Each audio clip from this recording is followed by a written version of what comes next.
from the beginning, I was very much aware of, or I believed right from the beginning that there was an important thread between surrealism and folk stories. I had read folk stories as a child. I and my mother and I, we lived with my grandmother, and she had a fine library. And in that library, there was a great collection of Icelandic folk stories. And I absolutely fell in love with those stories. And when I discovered surrealism, I instantly saw a thread between those two worlds, the world of the folk stories and surrealism. Maybe it is because one of my favorite stories from the folk stories is the story of the furry trout. And the furry trout is an animal that is looks like an ordinary trout, but it's got fur.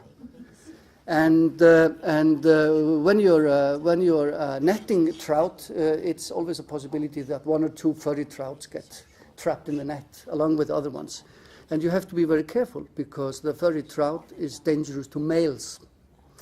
If a male eats a furry trout, he becomes pregnant. And the only way after 9 months for the man to give birth is to cut open his scrotum and get the child out and sew it back again. Of course, this was a wonderful story for 8 years old to read, and it stayed with me. So I became a surrealist poet.